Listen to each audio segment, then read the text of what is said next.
दिख रहा है? ओके, हेलो दोस्तों, गुड आफ्टरनून भाई। दिखाई दे रहा है ना सभी को? Okay, very good. देखिए पूरे 12:30 बज रहे हैं और क्लास थोड़ा ना लेट हो गया, आधे घंटे, और उसका रीज़न था क्योंकि क्वेश्चन सेट नहीं हो पाया था। क्वेश्चन मेरे सारे लगा लिए हैं। ठीक है भाई, स्टार्ट हो गया ना? वेरी गुड, एकदम तैयार हो जाए सारे बच्चे। Very good, I am proud of you. अच्छा, ध्यान से सुनिए। अब देखिए हम जो डिस्कस करने वाले हैं आज कोऑर्डिनेट ज्योमेट्री। कोऑर्डिनेट ज्योमेट्री में बता दूं कि बहुत बहुत बहुत ज़्यादा इंपॉर्टेंट टॉपिक में से नहीं गिना जाता है। मैं थोड़ा सा बताना चाहूंगा कि सन 2011 से कोऑर्डिनेट ज्योमेट्री के क्वेश्चन आना शुरू हुए थे और अभी तक लगातार सवाल आ रहे हैं। कभी कभी क्या होता है कि कोऑर्डिनेट ज्योमेट्री से सवाल पेपर में बहुत ज़्यादा आ जाते हैं और कभी कभी सवाल क्या होता है दिखता ही नहीं है कोऑर्डिनेट ज्योमेट्री से। जैसे कि मैं बात करूं 2017 प्री की, तो प्री के पेपर में शिफ्ट में 3-3 सवाल भी आए थे।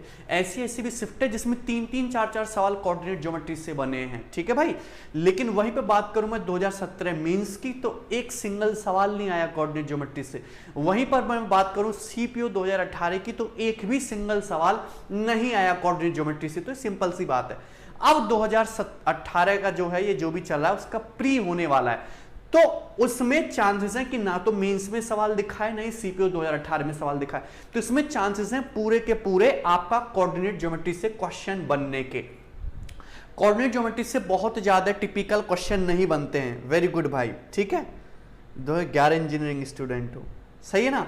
चलिए, तो कोऑर्डिनेट ज्योमेट्री से जैसे आपके जो सिलेबस में जो मेंशन है उसमें लाइन से रिलेटेड हर एक क्वेश्चन, हर एक एस्पेक्ट पे एसएससी सीजीएल ने पूछ लिया। एसएससी के एग्जाम में पूछा जा चुका है। लाइन से रिलेटेड हर एस्पेक्ट एसएससी ने पूछ लिया। अब एक इंपॉर्टेंट चीज बचती है, सर्कल। तो सर्कल भी कोऑर्डिनेट ज्योमेट्री का ही एक पार्ट है, लेकिन उससे एसएससी ने बहुत ज्यादा सवाल अभी तक नहीं पूछे। एक आध दो बेसिक सवाल आपसे पूछे। यानी कि अगर इस बार एसएससी को कोऑर्डिनेट ज्योमेट्री से क्वेश्चन बनाना होगा तो सबसे पहले नया क्वेश्चन बनाने के लिए एसएससी की जो नजर जाएगी ना, चाहे वो प्री का पेपर हो चाहे वो मेंस का पेपर हो, वो सर्कल के क्वेश्चन पे जाएगी। तो इसलिए मैं आज जो आपके सामने सेशन लेके आया हूं उसमें हम डिस्कस करेंगे सर्कल और एसएससी में कोऑर्डिनेट से अब तक का पूछे जाने वाला सबसे इंपॉर्टेंट क्वेश्चन रिफ्लेक्शन। तो इन दोनों कंसेप्ट को मैं आपके सामने पूरा का पूरा डिस्कस करने वाला हूं।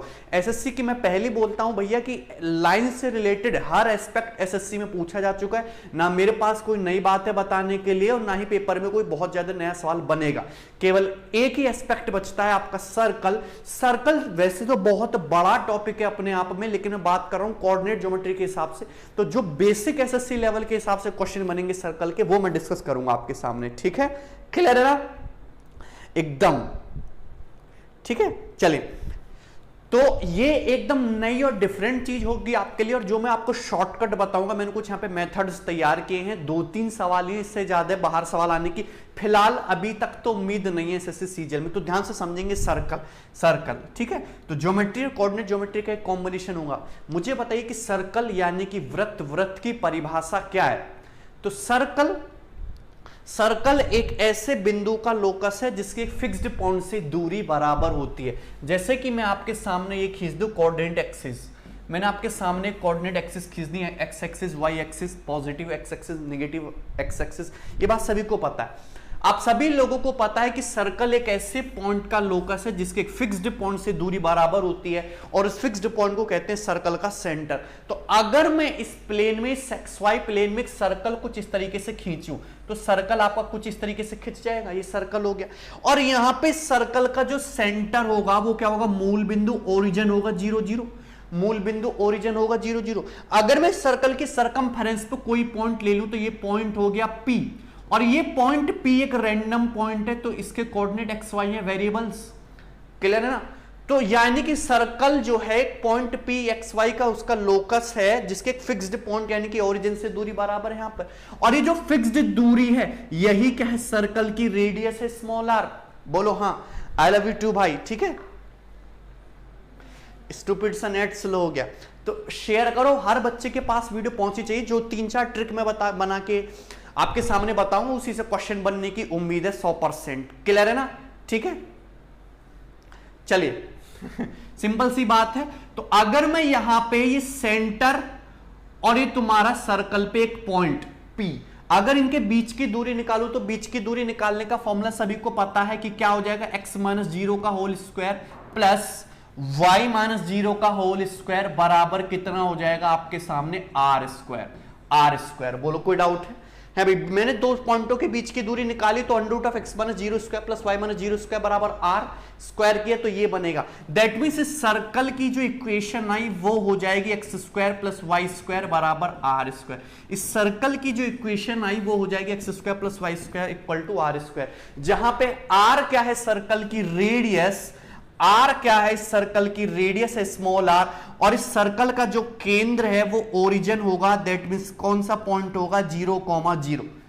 केंद्र जो है वो क्या होगा, 0,0। क्लियर है? कोई डाउट है? बात समझ में आई कि नहीं? ठीक है, आज लेट हो गया मैं, कोई बात नहीं है, बात समझ में। अब इसी पर बेस्ड एक सिंपल सा क्वेश्चन जो बनेगा एसएससी में, जो बन सकता है, मैं आपके सामने बता रहा हूं, गौर से सुनिए। सपोज इसने एक दे दिया कि आपके सामने एक सर्कल की इक्वेशन दे दी इस तरीके से, x square plus Y square बराबर 36। आपके सामने इस तरीके से एक सर्कल की इक्वेशन दे दी, या फिर मैं यहां पर ले लेता हूं 38, x square plus Y square बराबर 38। आपसे पूछे सर्कल की रेडियस बताइए, इस सर्कल की रेडियस बताइए, सर्कल का एरिया बताइए, सर्कल की रेडियस पूछ सकता है, एरिया पूछ सकता है, पेरीमीटर पूछ सकता है, एक इक्वेशन देके आपसे ये पूछ सकता है। क्लियर है ना? सर्कल का सेंटर पूछेगा तो 0 0, यहां पे ये रेडियस का स्क्वायर होता है 38, तो रेडियस कितनी हो जाएगी, अंडर रूट 38 आंसर। आपसे पूछेगा सर्कल का एरिया, तो ये r स्क्वायर, इसके आगे बस पाई और चिपका दो तो 38 पाई एरिया आ गया। बोलो सही है ना? दिख रहा है सभी को? क्लियर है? अगर पेरीमीटर पूछा है तो रेडियस रूट 38 है, तो पेरीमीटर क्या हो जाएगा, 2 पाई r, ये हो जाएगा पेरीमीटर। क्लियर? कोई डाउट है? बात समझ में आई ना? बहुत सिंपल सा क्वेश्चन है, ठीक है। कोऑर्डिनेट ज्योमेट्री से प्री के पेपर में भी बहुत अच्छे अच्छे सवाल पूछे जा चुके हैं, ठीक है ना? सभी को सीख रहा है ना? r अंडर रूट 38, एरिया आ गया 38 पाई। भाई ये रेडियस का स्क्वायर है तो पाई तो चुपकाना, इसका आगे आंसर आ गया। क्लियर है ना? चलिए, तो ये तो वो सर्कल था जिसका सेंटर ओरिजिन हो, लेकिन एक स्पेशल सर्कल भी होता है जिससे क्वेश्चन बनने के चांसेस जाते हैं कि अगर आपका सर्कल का जो सेंटर है वो, अगर सर्कल का जो सेंटर है वो ओरिजिन ना होके इस कार्टेशियन प्लेन में कोई अदर पॉइंट हो, जैसे कि मैंने सर्कल यहां पे ले लिया, आप कोई भी क्वाड्रेंट में ले सकते हो, मैंने सर्कल यहां पे ले लिया, ये एक सर्कल है और इस सर्कल का जो सेंटर है मेरे भाई वो है a, b। इस सर्कल के सेंटर के कोऑर्डिनेट जो है वो क्या मान लिया हमने, a, b। All clean and clear, ठीक है, a, b ये हो गया। अब इस सर्कल के सर्कमफेरेंस पे कोई पॉइंट p हो गया, कोई एनी पॉइंट, आपको इस पॉइंट के ही पॉइंट से ही रिलेशन चाहिए, ठीक है। क्लियर ना? इस सर्कल की रेडियस को क्या मान लिया हमने, स्मॉल r, तो सभी को पता है सर्कमफेरेंस और सेंटर के बीच की दूरी यही रेडियस होगी, स्मॉल r। कोई डाउट? क्लियर है ना? अब मुझे पता है कि सेंटर और इस पॉइंट P के बीच की जो दूरी होगी वो क्या होगी, x माइनस a का whole square plus y minus b का होल स्क्वायर। क्लियर है ना? अंडर रूट, इसका अंडर रूट ये हो जाएगी, ये दूरी होगी ये वाली कांटा दूरी। बोलो हाँ, सिंपल सी बात है, दिस कांटा दूरी, और यही कांटा दूरी क्या है, सर्कल की रेडियस स्मॉल r के बराबर। क्लियर है ना? बफरिंग हो रहा है, वेरी गुड, स्मॉल r के बराबर। तो अगर आप यहां से स्क्वायर कर दोगे तो this will become x minus a का whole square plus y minus b का होल स्क्वायर बराबर r स्क्वायर। तो ये है उस सर्कल की, एक सर्कल की इक्वेशन, ठीक है ना, जिसके सेंटर है a, b। सर्कल के सेंटर क्या है, सेंटर है a और b और रेडियस है स्मॉल r, a और b रेडियस है स्मॉल r। क्लियर है ना? हाँ, सर्कल वृत्त के केंद्र है ए बी, रेडियस है स्मॉल r। सपोज आपसे कोई उसने एक ऐसा ही सर्कल दे दे कि आपके सामने एक सर्कल है x माइनस 1 का whole square plus y minus 2 का होल स्क्वायर बराबर 6 स्क्वायर। तो इस सर्कल के सेंटर बताइए, तो ज्यादा सोचने की जरूरत नहीं है, ये 1 है और ये 2 है, माइनस माइनस दिख ही रहा है, तो सेंटर क्या हो जाएगा आपका 1,2। यहां पे तुम्हारा 6 स्क्वायर है, तो रेडियस क्या हो जाएगी आपके 6। तो आप वर्बली देखते ही आंसर बता सकते हो। ये बात समझ में आई ना? क्लियर है? बहुत सिंपल और आसान सी है, ठीक है। नहीं, ये बैंक के लिए बिल्कुल भी बेनिफिशियल नहीं है, ये बैंक के लिए बिल्कुल भी बेनिफिशियल नहीं है, बैंक में इस पे क्वेश्चन बिल्कुल नहीं बनने वाला। बात समझे ना, केवल और केवल एसएससी सीजीएल के लिए इंपॉर्टेंट है, या जिस एग्जाम में कोऑर्डिनेट ज्योमेट्री आती है। x minus a square plus y minus b square equal to क्या हो गया आपका आर स्क्वायर। ठीक है, चलिए अब ध्यान से समझते हैं। अब ये जो लाइन है ये बड़ी इंपॉर्टेंट, एक सर्कल की इक्वेशन आ गई, ये एक सर्कल की इक्वेशन आ गई, एक्स माइनस ए का whole square plus y minus b का होल स्क्वायर, जिसका सेंटर है ए कोमा बी और रेडियस है आर, रेडियस है आर। क्लियर है ना। अब देखिए मैं यहां से बहुत अच्छी चीज निकालूंगा, अगर मैं इसको खोल के रख दूं तो यहां से मुझे मिलने वाला है x square plus Y square minus 2ax minus 2by plus A square plus B square बराबर आर स्क्वायर, ये मिलने वाला है। अगर हम इसको खोल दे तो सिंपल सा यही मिलेगा, बोलो हाँ। यहां तक किसी स्टूडेंट को कोई समस्या हो रही है? क्लियर है, सिंपल सी बात। चलिए आगे बढ़ेंगे। अगर हम देखें तो this is nothing but x square plus Y square, दिखा सभी को। ये क्या है माइनस का 2ax, बात एकदम ठीक है। ये क्या है माइनस का 2by, बात एकदम ठीक है। अगर मैं आर स्क्वायर को उधर ले आऊं तो ये हो जाएगा A square plus B square minus are square बराबर 0। सही है। मैं इसलिए, हाँ ये CHSL के लिए भी सही है। ये बात मैं इसलिए बता रहा हूं क्योंकि अगर आपको पूरा बेसिक पता होगा ना तो आपको रटने की जरूरत नहीं पड़ता होगी, अदरवाइज आपको पूरा डिट्टो रट्टा मारना पड़ेगा जल्दी आंसर निकालने के लिए ना। जरा गौर से समझिए, this is nothing but x square plus Y square. क्या मैं इसको 2a माइनस के 2x को ऐसे लिख सकता? ट्वाइस ऑफ माइनस ax लिख सकते हैं। क्या इस माइनस 2by को आप ऐसे लिख सकते हैं? ट्वाइस ऑफ माइनस by लिख सकते हैं, लिख सकते हैं, बोलो। और ये क्या ए स्क्वायर को ऐसे लिख सकते हैं, माइनस का ए स्क्वायर लिख सकते हैं। और ये प्लस बी को ऐसे लिख सकते हैं, माइनस का बी स्क्वायर लिख सकते हैं। और ये आर स्क्वायर को ऐसे ही रहने दो, आर स्क्वायर लिख सकते हैं बराबर 0। Clear?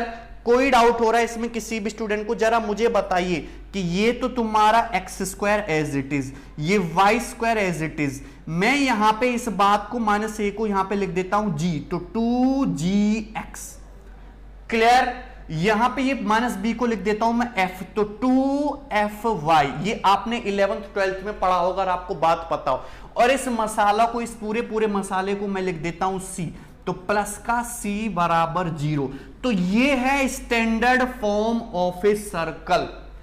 This is standard form of a circle. ये बात आपको ध्यान रखनी है। एसएससी में पूछ भी सकता है कि स्टैंडर्ड फॉर्म ए सर्कल क्या होगी, आपको 4-5 इक्वेशन दे देगा। तो ये होती है standard form of a circle. ये बात आपको ध्यान रखनी है। दिस इज, ये एक सर्कल की स्टैंडर्ड फॉर्म है। This is standard form of a circle. Clear है? कोई डाउट है इसमें किसी भी स्टूडेंट को? समझ में आ रहा है ना? ये सभी स्टूडेंट को याद है, x square plus Y square plus 2gx plus 2fy plus c बराबर 0। जहां पे c ये है, कोई दिक्कत समझ में है कि नहीं? ठीक है। ये इस पूरे कांस्टेंट को, ये कांस्टेंट होगा, इसको मैंने क्या नाम दे दिया? c नाम दे दिया। ठीक है, वेरी गुड। 11th क्लास की बात एकदम सभी स्टूडेंट को पता है। तो एक बार मैं इस चीज को फिर से यहां पे लिख दे रहा हूं, फिर से मैं यहां पे लिख दे रहा हूं, ध्यान से समझिए। मैंने आपको बताया कि standard form of a circle is nothing but x square plus Y square plus 2gx, x square plus Y square plus 2gx plus 2fy plus c बराबर 0। क्लियर है? अगर मैं यहां से सर्कल के सेंटर निकालने लगूं, सर्कल का केंद्र निकालने लगूं, तो एक्चुअली में हम सर्कल का सेंटर मानकर क्या चले थे? सर्कल का सेंटर मानकर चले थे ए और बी। सर्कल का सेंटर हम मान के चले थे ए कॉमा बी। लेकिन हमने एक चीज यहां पे चेंज कर दी। हमने माइनस ए को क्या लिख दिया है? जी, और हमने माइनस बी को क्या लिख दिया है? एफ। किया है कि नहीं? यानी कि a कॉमा बी को हम ऐसे भी लिख सकते हैं यहां पे माइनस जी कॉमा माइनस एफ। बोलो कोई डाउट है? बात समझ में आई कि? क्लियर है? माइनस जी कॉमा माइनस एफ। क्लियर? कोई समस्या इसमें किसी भी स्टूडेंट को? ओके। अगर मैं सर्कल के रेडियस की बात करूं कि यहां से आप सर्कल की रेडियस कैसे निकालोगे, तो ये रिजल्ट भी आपको याद रखना है कि सर्कल की जो रेडियस होगी वो होगी under root G square plus F square minus C. Circle की जो त्रिज्या होती है मेरे भाई वो होगी under root G square plus F square minus C. RRB के लिए भी इंपॉर्टेंट है। ठीक है, क्लियर है? Under root G square plus F square minus C. ठीक है ना, माइनस जी और माइनस एफ। समझ में आया कि नहीं? कैसे होती है ध्यान से सुनिए।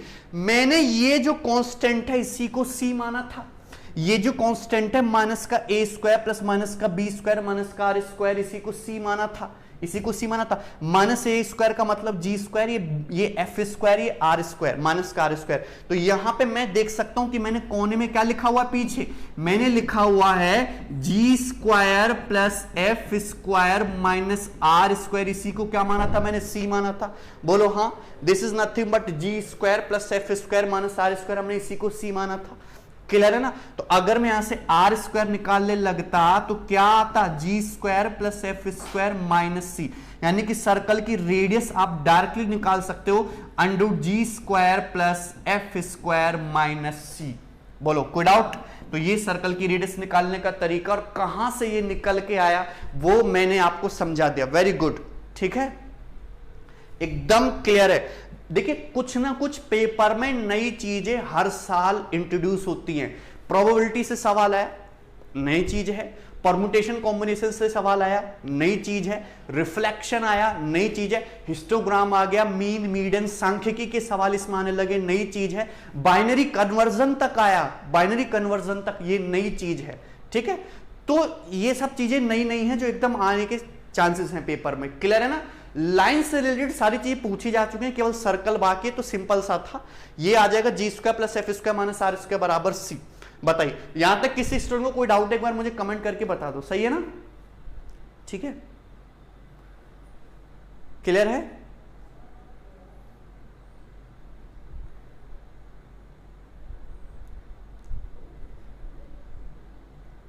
ठीक है, एकदम सही है। चलिए सिंपल सा था, आर बराबर under root G square plus F square minus C. ठीक है ना, क्लियर है। यहां पे आपको ध्यान रखने की सेंटर के कोऑर्डिनेट क्या हो जाएंगे, माइनस जी कोमा माइनस है, जबकि उस सर्कल की रेडियस जो हो जाएगी जी एफ सी की टर्म में plus under root of G square plus F square minus C. ठीक है, कोई डाउट, क्लियर है। चलिए नो डाउट, आगे बढ़ जाइए। अगला सवाल, अब सवाल मैं इसी पे लेने वाला हूं। केवल मैंने 3 सवाल लिए और 3 सवाल में पूरी की पूरी कहानी खत्म। आपसे पूछा है कि मूल बिंदु से एक सर्कल दिया है, एक सर्कल दिया है, आपसे पूछा है कि मूल बिंदु से इस सर्कल पर, मूल बिंदु से इस सर्कल पर खींची गई स्पर्श रेखा की लंबाई ज्ञात कीजिए, आपसे ये पूछा है। ठीक है, आपने ज्योमेट्री से पढ़ा होगा कि आप सर्कल के बाहर किसी पॉइंट से सर्कल पे एक टेंजेंट डालते हो तो टेंजेंट की लंबाई निकालते हैं। तो आपसे यही पूछा है कि एक सर्कल है, सर्कल पर अगर आप मूल बिंदु ओरिजिन से अगर टेंजेंट डालो तो उस टेंजेंट की लेंथ क्या होगी, बताइए आंसर। क्लियर है, जल्दी से बताइए। सर्कल है, सर्कल के बाहर मूल बिंदु है, मूल बिंदु से सर्कल पर स्पर्श रेखा डालोगे तो उस स्पर्श रेखा की लंबाई क्या होगी। ठीक है भाई, जल्दी से बताओ। अच्छा, अगर गौर से देखो तो इस क्वेश्चन को आप विद इन 2 सेकंड सॉल्व कर सकते हो, विद इन 2 सेकंड। मैं बताऊं कैसे, यहां पे ध्यान से सुनो, मैं पहले डायरेक्ट शॉर्टकट बता रहा हूं, फिर बताऊंगा आया कहां से। ये जो कांस्टेंट दिख रहा है ना 220, ये जो कांस्टेंट दिख रहा है 220, 220 का अंडर रूट ले लीजिए, अंडर रूट 220, आंसर आ गया। यही होगी लंबाई, 2 अंडर रूट 55, ये आंसर है। क्लियर है, first option is the correct answer. 54 बता रहे हैं लोग, बी ऑप्शन बता रहे हैं, तुक्का मारने पे लगे हुए हैं। भैया तुक्का नहीं मारना है, ध्यान से समझिए इस टाइप के क्वेश्चन में क्या होने वाला है। ये जो है आपका कांस्टेंट सी, यहां पे दिख रहा है ना कांस्टेंट सी, ठीक है, उसका अंडर रूट ले लीजिए तो अंडर रूट कितना आ जाएगा, अंडर रूट 220 यानी कि 2 अंडर रूट 55, यानी कि फर्स्ट ऑप्शन ही इस सवाल का आंसर हो जाएगा। क्लियर, सभी को समझ में। और ये कैसे हुआ मैं अभी बता रहा हूं, ध्यान से सुनिए। सबसे पहले कि एसएससी में क्या क्या सवाल बन सकता है सर्कल से, वो समझने की कोशिश करते हैं। आपको ये सर्कल की इक्वेशन दी है, अब इस सर्कल को देख के आपसे पूछा जा सकता है सर्कल का सेंटर बताइए। तो ये तुम्हारा 20 और ये तुम्हारा 26, 20 का हाफ कर दीजिए 10, 26 का हाफ कर दीजिए 13, 10 और 13 दिखा, 10 और 13, यहां भी माइनस है, यहां भी माइनस है, तो सर्कल क्या आएगा तुम्हारा, यही सर्कल का सेंटर आ जाएगा, ज्यादा सोचने की जरूरत नहीं है, यही सर्कल का सेंटर आ जाएगा। क्लियर है, कोई डाउट है। यहां पे कंपेयर करेंगे तो g की वैल्यू -10 है, f की वैल्यू -26 है, सेंटर -g और -f 10,13 हो जाएगा। बोलो कोई डाउट, सिंपल सी बात है। वेरी गुड, सभी को समझ में आ रहा। तो 10,13 हो जाएगा सर्कल का सेंटर, क्योंकि यहां पे ये जो g है, g हो जाएगा -10 और f हो जाएगा -13। ये g यहां से कंपेयर करोगे स्टैंडर्ड इक्वेशन से तो g इज -10, f इज -13 और c कितना हो जाएगा, c हो जाएगा आपका 220। क्लियर है, कोई डाउट। अगर आपसे सपोज इस क्वेश्चन में सर्कल की रेडियस पूछी जाती तो रेडियस क्या हो जाता, √g² प्लस √f², f² मतलब 169 और माइनस सी का मतलब कितना है 220। तो मुझे बताइए जरा ये कितना हो गया, 269 माइनस 220 √49 और 49 का √ कितना आ गया 7। तो सर्कल की रेडियस यहां से कितनी आ जाती 7, सर्कल की रेडियस कितनी आ जाती 7। ठीक है, कोई डाउट है भैया इसमें किसी भी स्टूडेंट को? ओरिजिन से पेरीमीटर का डिस्टेंस ही रेडियस होगा। वेरी गुड, ये सभी को समझ में आ रहा है। तो रेडियस कितनी आ जाएगी 7 √g²। तो दो सवाल तो ये बनने वाले। आपसे पूछा जा सकता है सेंटर के कोऑर्डिनेट, तो ये आगे सेंटर के कोऑर्डिनेट एक ही लाइन में। आपसे पूछा जा सकता है सर्कल की रेडियस, तो ये आगे सर्कल की रेडियस। आपसे पूछा जा सकता है इस सर्कल का एरिया, तो πr² यानी कि 49 पाई या फिर 154 आ जाएगा इस सर्कल का एरिया। बोलो कोई दिक्कत है? सिंपल सी बात है। वेरी गुड, यहां तो बात समझ में आई। ठीक है, लेकिन मुझसे यहां पे एक स्टेप चीज आगे पूछ ली, हमसे पूछ लिया कि सर्कल के, मैं कोई भी सर्कल ले लूं, ध्यान से समझिए, कोई भी सर्कल हम ले लेते हैं, कोई भी ले लीजिए। एक ऐसा सर्कल सपोज मैंने यहां पे ले लिया जिस पर मूल बिंदु से टेंजेंट खींची जा सके। सपोज ये सर्कल हो गया, और ये ओरिजिन है आपका, ये रहा, ये मूल बिंदु। तो मूल बिंदु से अगर मैं इस पर टेंजेंट खींचूं तो इस तरीके से टेंजेंट जाएगा कि नहीं? बोलो, कोई डाउट है इसमें किसी भी स्टूडेंट को? इस तरीके से टेंजेंट जाएगा। इस सर्कल का जो कोऑर्डिनेट होगा वो क्या होगा, माइनस का g और माइनस का f होगा। सॉरी, कोऑर्डिनेट नहीं, सेंटर, सर्कल का सेंटर ये होगा। बोलो बात समझ में आई कि नहीं? और ये सर्कल की जो रेडियस होगी ये स्मॉल r होगी। क्लियर है? बात समझ में आई?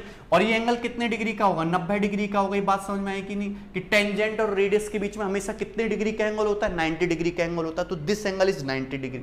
अब जरा मुझे ये बताइए कि फिर इसकी लेंथ कितनी आएगी। ये है मूल बिंदु 0 0 0 0 और सर्कल के सेंटर के बीच की दूरी, ये जो कांटा डिस्टेंस है जो ग्रीन मैंने की है, ये है √g² प्लस f²। बोलो हाँ, this is √g² plus f²। Clear है? कोई डाउट? √g² प्लस f², ये है r। तो पाइथागोरस थ्योरम से क्या ये √g² plus f² minus r² नहीं आ जाएगा? बोलो, क्लियर ना? पाइथागोरस थ्योरम से √g² plus f² minus r² नहीं आ जाएगा। और यही चीज क्या है, यही चीज मैंने जब आपको अभी थ्योरी समझाई थी, इसलिए मैंने थ्योरी समझाई थी कि आपको सीधा सीधा रट्टा ना मारना पड़े। मैंने ये देखो यहां पे लिखा हुआ है, ये लिखा हुआ है g² plus f² minus r² की वैल्यू किसके है, कांस्टेंट c के बराबर है कि नहीं? सिंपल सी बात। ठीक है, तो यहीं पे हम इसको लिख देते हैं g² plus f² minus r²। ये जो चीज रूट के अंदर है क्या, √c, √c। तो सिंपल सा ये जो कांस्टेंट आपको दे रखा है, कांस्टेंट का सीधा √ मार दीजिए, आंसर आ जाएगा फर्स्ट ऑप्शन। क्लियर है? कोई डाउट है इसमें किसी भी स्टूडेंट को? ठीक है, डेली यूट्यूब पे भैया दोपहर में 12 बजे क्लास होती है। क्लियर है? सभी को बात समझ में? थोड़ा डीप कंसेप्ट है, आपको समझना पड़ेगा। लेकिन अगर आपको पता है चीजें तो 10 सेकंड से ज्यादा का सवाल नहीं है ये। ठीक है, 10 सेकंड से ज्यादा किसी का सवाल नहीं है। मुझे पता है कि यहां से 3-5 सवाल बनने वाले हैं, 4-5 सवाल एसएससी में, चारों पांचों मैंने आपको समझा दिए। एक तो इस सर्कल के सेंटर आप देखते ही बता सकते हो 10 और 13। दूसरा इस सर्कल की रेडियस, वो मैंने आपको निकाल के दिखाई। तीसरा सवाल बनेगा सर्कल का एरिया, वो भी आप निकाल सकते हो। चौथा सवाल बनेगा कि ओरिजिन से टेंजेंट की लंबाई। क्लियर? कोई डाउट है भैया इसमें? ठीक है, कल नहीं आए थे हम, समझ में आया ना सभी को? ठीक है, हाँ भैया, तुम्हारा 20 का हाफ 10 हो गया, 26 का हाफ 13 हो गया। सेंटर से, सॉरी, ओरिजिन से सर्कल के सेंटर की दूरी ये होगी √g² plus f²। Radius small r, ये एंगल है 90 डिग्री। तो पाइथागोरस थ्योरम से टेंजेंट की लंबाई ये आएगी, और जो कि क्या है √c। √c मतलब कांस्टेंट का सीधा सीधा √ लेना था, आंसर आ जाएगा। क्लियर है? कोई डाउट है इसमें? ठीक है, रिफ्लेक्ट, आज की क्लास में आपको रिफ्लेक्शन और मिरर इमेज भी करवाऊंगा मैं आपको। ठीक है ना? चलिए आगे बढ़ेंगे। अगला,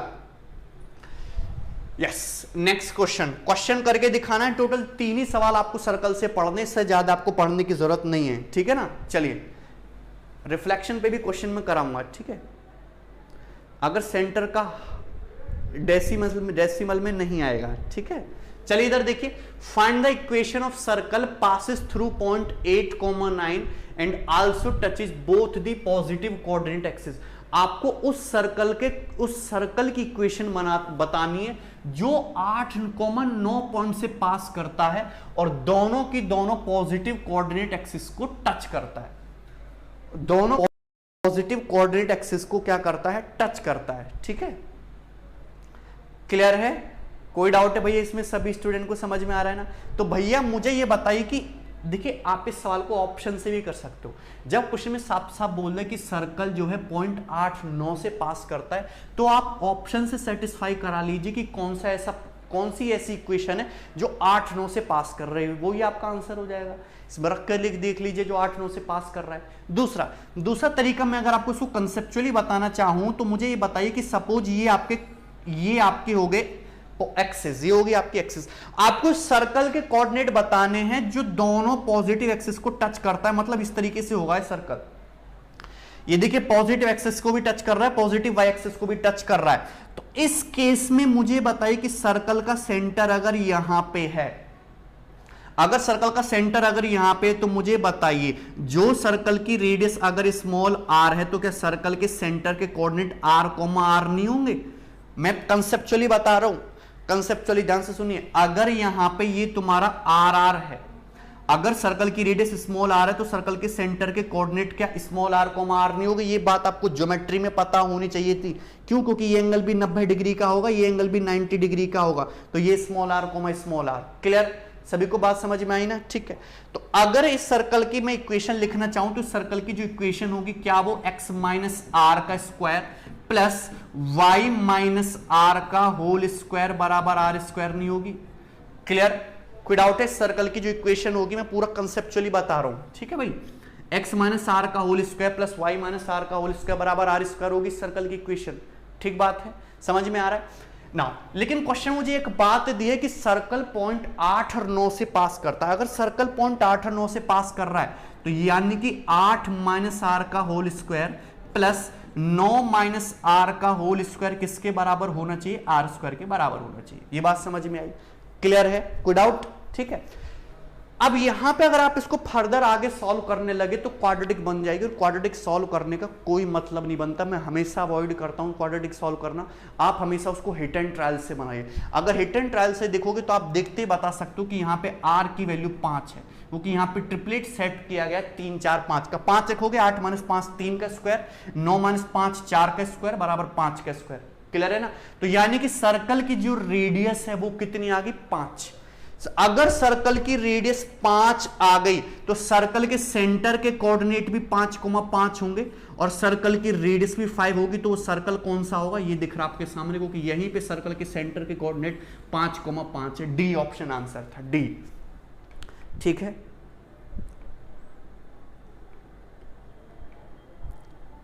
डी होगा, सभी का आंसर आ रहा है। क्लियर है ना? Put the value get the answer, ये वाला ऑप्शन भी एक फंडा भी एकदम क्लियर है। मैंने सभी लोगों को बता दिया कि अगर पेपर में सवाल आए तो चाहे तो आप इस तरीके से कर लीजिए या सीधा ऑप्शन से उठा लीजिए, क्योंकि आपको दे रखा है कि सर्कल 0.89 से पास करना चाहिए। तो यहां पर रख देते हैं हम, यहां पे इस ऑप्शन में रख दीजिए कि जो 8-9 से सेटिस्फाई हो जाए वही आंसर हो जाएगा। लेकिन मेथड से कैसे होगा? ऐसे। ठीक है ना? सभी को बात समझ कि अगर सर्कल दोनों पॉजिटिव एक्सिस को टच कर रहा है, तो अगर रेडियस आर है तो सेंटर के जो कोऑर्डिनेट होंगे वो क्या होंगे? आर कोमा आर नहीं होंगे, बराबर होगा। क्लियर है? आर कोमा आर होंगे, यानी कि सर्कल की इक्वेशन क्या होनी चाहिए? ये होना चाहिए। और सर्कल 0.8 और 9 से पास कर रहा है, तो एक्स की जगह 8 रखो, वाई की जगह 9 रखो। या तो इसको सॉल्व करो या फिर हिट एंड ट्रायल से सीधा देखो। यहाँ पे 3 4 5 का ट्रिपलेट सेट है, 3 स्क्वायर प्लस 4 स्क्वायर बराबर 5 स्क्वायर। ठीक है ना? क्लियर है ना? तो यानी कि सर्कल की रेडियस 5 है, सर्कल के सेंटर के कोऑर्डिनेट 5,5 होगी, तो सर्कल की इक्वेशन क्या होगी? ये हो जाएगी। सही है यहां तक? ठीक है, समझ में आया कि नहीं? Hit and trial method is very good, hit and trial method is very very good. Clear है? समझ में आया कि नहीं? ठीक, चलिए आगे नेक्स्ट और लास्ट क्वेश्चन। सर्कल पे ये 3 सवाल, केवल और केवल जो मैंने 3 क्वेश्चन कराए हैं सर्कल पे, यही 3 सवाल एसएससी में बनेंगे, चाहे प्री का पेपर बने चाहे मेंस का पेपर बने। अगर एसएससी ने सर्कल से सवाल सेट किए तो डी ऑप्शन। मुझे आइडिया नहीं कि एनटीपीसी में कोऑर्डिनेट ज्योमेट्री आती है कि नहीं, इसलिए मैं नहीं बता सकता कि आएगा कि नहीं इससे सवाल। ठीक है, कोऑर्डिनेट से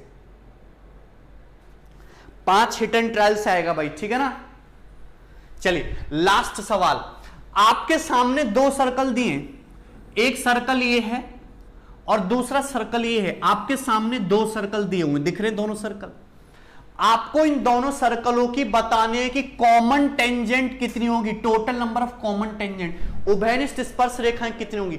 आपको बतानी है कि डायरेक्ट कॉमन टेंजेंट की लंबाई क्या है, आपको बतानी है ट्रांसवर्स कॉमन टेंजेंट तिर्यक स्पर्श रेखा की लंबाई क्या है। ठीक है,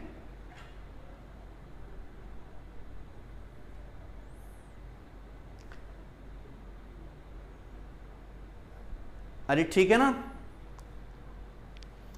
क्लियर है भैया। क्वेश्चन बहुत, देखो काम की चीज पढ़ाओ तो तुमको पढ़ना नहीं है बिल्कुल भी। सिलेक्शन का कारण ना आप खुद ही हो, ना होने का और होने का भी। इधर उधर की बातें करे जा रहे हो, पढ़ने जो मैं पढ़ने को बोल रहा हूं वो पढ़ नहीं रहे हो बिल्कुल भी, है भाई। इधर देखो मेरे भाई, आपके सामने दो सर्कल है, दो सर्कल, आपको बताना है कि इनके कॉमन टेंजेंट कितनी होंगी, डायरेक्ट कॉमन टेंजेंट की लंबाई क्या होगी, और इन दोनों सर्कल की ट्रांसवर्स कॉमन टेंजेंट की लंबाई क्या होगी। जल्दी से बताइए, जल्दी से। ठीक है, एसबीआई पीओ में बिल्कुल नहीं आने वाला। तो देखिए मैं तुमको बताता हूं, पूरा डीप कंसेप्ट ध्यान से सुनिए।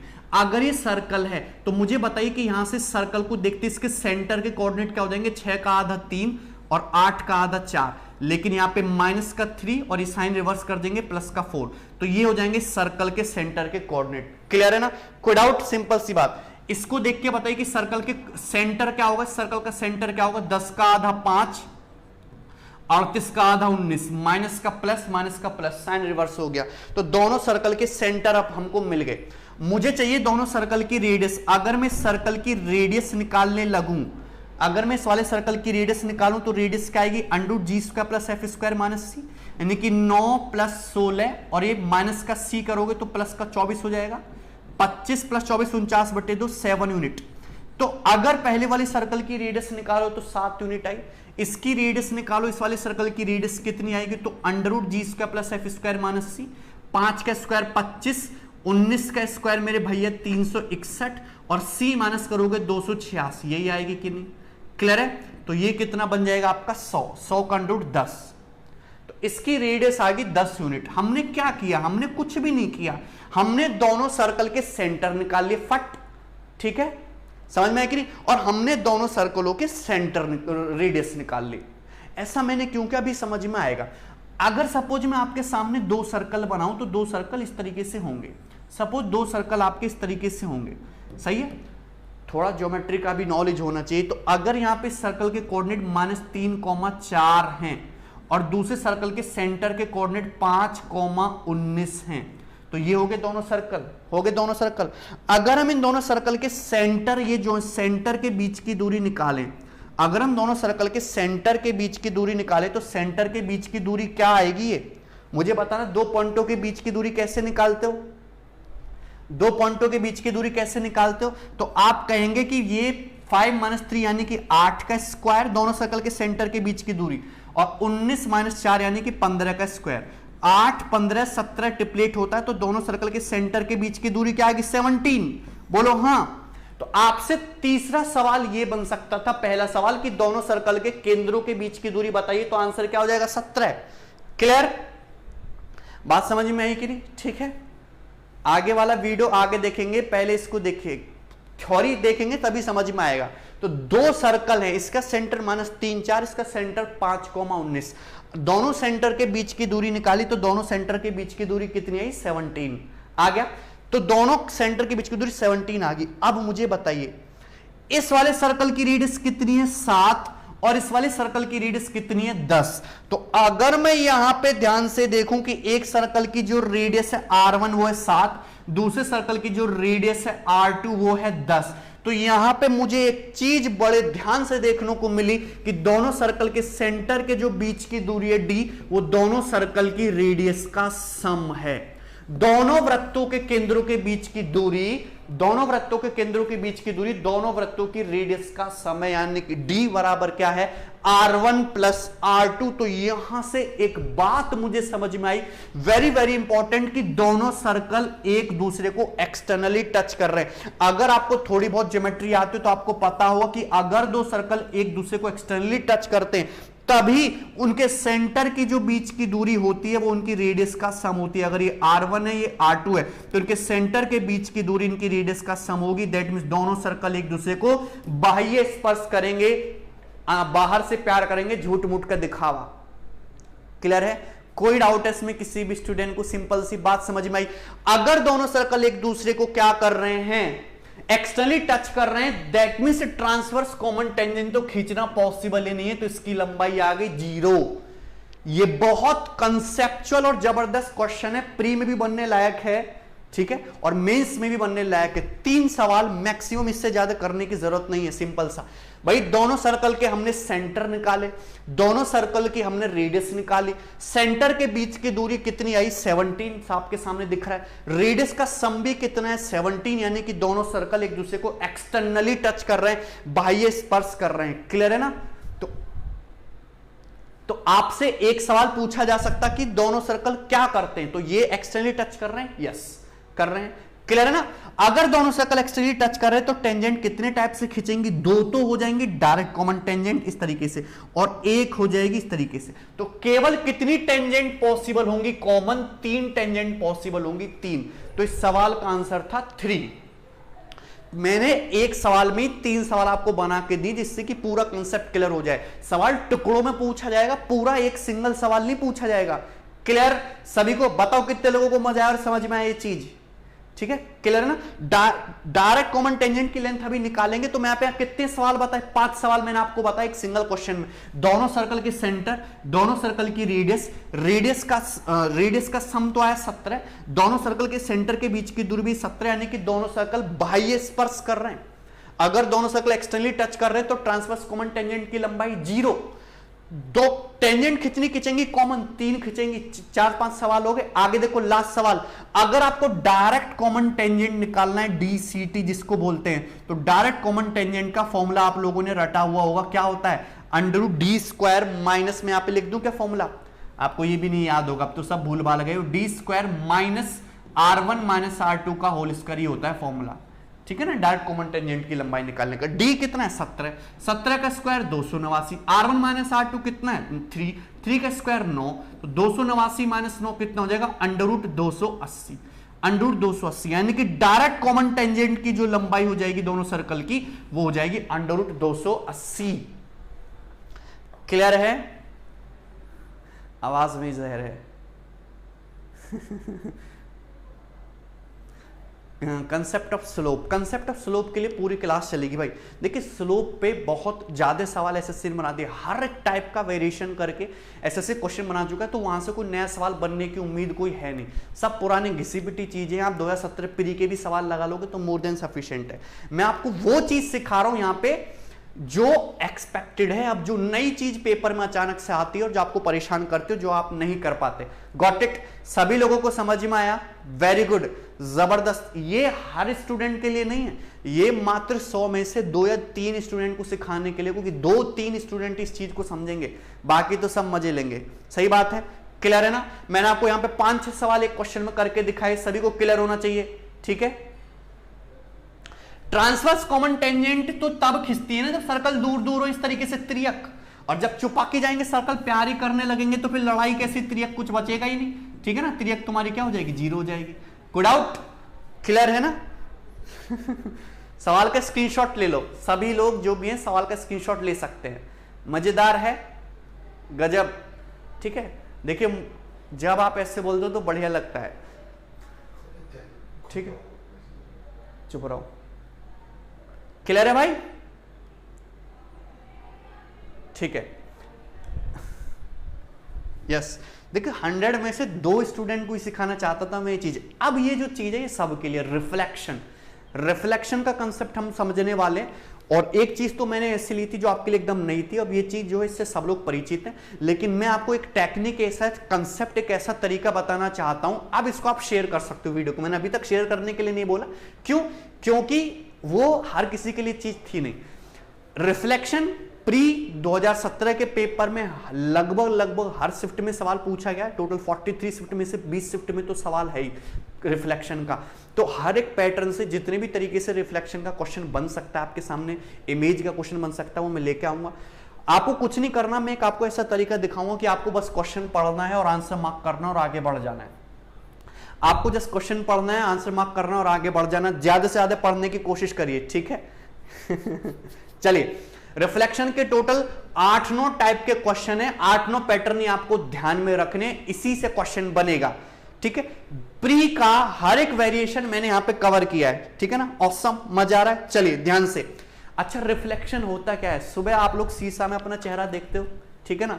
इधर से देखते हो कि शाहरुख खान लगेगा, लेकिन उधर से शक्ति कपूर लगता है, क्योंकि बातें वो नहीं है जो आपके दिमाग में चल रही है। तो रिफ्लेक्शन का मतलब क्या है?